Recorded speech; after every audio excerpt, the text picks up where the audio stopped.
mga kapitbahay! Hi neighbors around the world and throughout the galaxy. Mabuhay! Buhay ng buhay si Mami Cuckoo. Ayan, may ikwekwento at may chichika ulit ako sa inyo dito sa tambayan ng mga chismosa. Meron na naman tayong isang kapitbahay. Naku, sabi niya, naku, Mami Cuckoo, nahihirapan daw siya. Sabi ko, ano nahihirapan ka? Nahihirapan daw siya pag sinisingok daw siya. Sabi ko, singok? Ano singok? Gumagano ka? Sabi, oo. Minsan, tagal-tagal daw bago mawala. Hiyap-hiyap daw. Sabi ko, nung araw, bata-bata pa ako, ang sabi ng magulang namin, pag sanggol daw, lalagyan daw ng, sinulit sa noo. Sinulit sa noo. Ewan ko hindi ko pa kung totoo nga o hindi. Kasi hindi ko naman nakikita ang sanggol na nasisingok eh. Bata pa rin ako, siyempre hindi ko masyadong iniintindi. Kung malaki naman, alangan naman, lagyan natin malaki sinulit sa ulo. Naglalakad kami, sinulit ka sa ulo, laki. Alam nyo, ako, nasubukan ko lang ito at naging effective sa akin. Kaya, i-share ko lang. Sabi nga, sa lahat ng bagay, mayroong hiyangan, ika nga. Meron naman, yung tinuro ko, gumana sa kanila. Ito, i-share ko po sa iyo. Kasi, hindi ako sinisiyok yung, yung, ganon. Yan, galing ko, no? Ganito, ang ginagawa ko, nag-iisip ako na pinaka-inis na inis ako. Halimbawa, may jowa ka. Tapos yung jowa mo, walang ginawa kundi humingi sa iyo ng bili ko mo yan.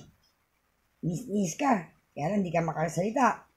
Ganun lang iisipin mo. Tapos bigla mo ilalabas lahat. Siyempre, pupunta ka sa isang kwarto o sa isang space na walang tao. Ganon. Tapos sabi yun, sisigaw ka. Malakas na malakas. Nakakainis ka! Mula dito, palabas sa ganon, sisigaw ka. Ganon. Kaya ang gagawin mo.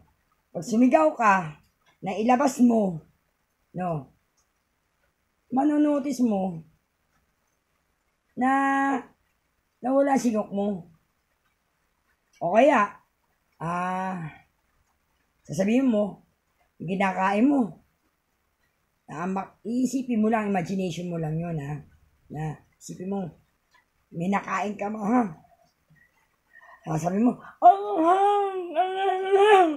may sisigaw mo lahat, yung talagang as into the max, ang iyaw mo. Yan. O kaya, kunyari, nag-iisip ka na, sa karate.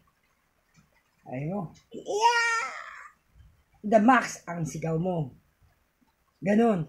Pag to the max kasi ang sigaw mo, tapos yung isip mo ano doon sa ginagawa mo, mawawala yung sigok mo. Ewan ko, kasi nasubukan ko yun eh. Yung bang to the max na mano ko ng bagay na nawala. Kaya, yun na-advise ko sa kapitbahay natin. Ito kapitbahay nag-video ko para sa iyo. Para in case na siningok ka, sipin mo lang, yung pinaka-ayaw mo, tapos sumigaw ka lang bigla.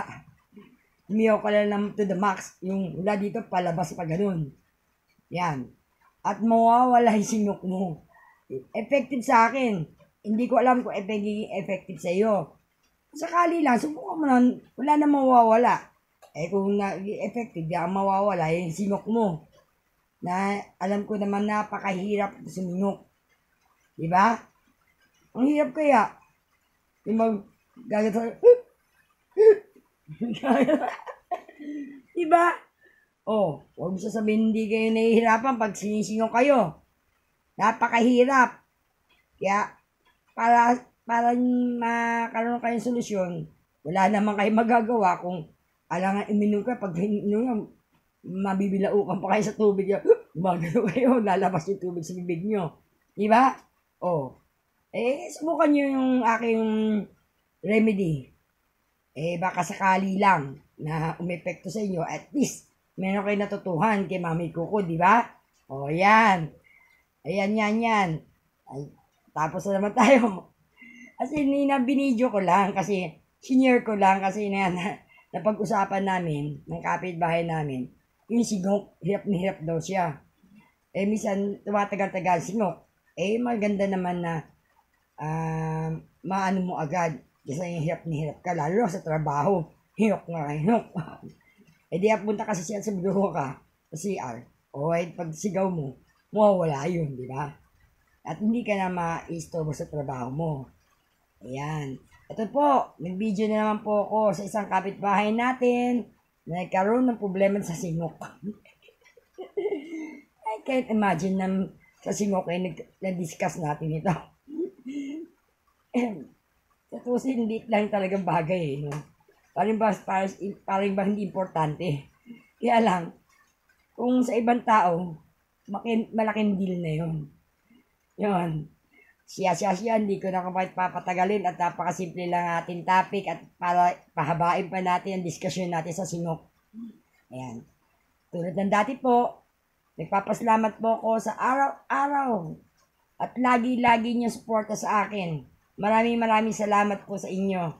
At sana po, sa mga nakapanood sa akin at nagustuhan sa akin, sa aking video, kahit eksi lang na bibidyo ko, pakisubscribe na lang po. Nakita nyo dito sa baba, dito. Yan. Diba, may nakita kayong pula, ang nakasulat, subscribe. Yun. Pag kitats nyo yun, pinindot nyo yun, magiging itim po yun. Dadabas naman po, ang isang bell. Pakipindot na rin all. Para notification bell yun, para in case na may bagong video ako upload, makikita nyo agad. At dito naman sa kabila naman po, makikita kayo yung thumbs up. Pakipindot na lang din po para bonus po sa akin at masaya ako na nakikita ko na natutuwa po kayo sa aking video. At lahat ng pipindutin nyo ay bibili po yan. Maraming salamat. Kayong thumbs up po, magiging asul yata yun pag pinindot nyo. Yun naman subscribe, magiging itim naman po. At kung itim na yan, huwag nyo papakailaman yung subscribe. Kasi pag pinindot nyo yun, mag-unsubscribe naman ako. Wala ako sa inyo. Salamat po sa inyo. Maraming salamat po sa pag-support nyo sa akin. Malaking bagay po sa akin to. I love you all. Bye!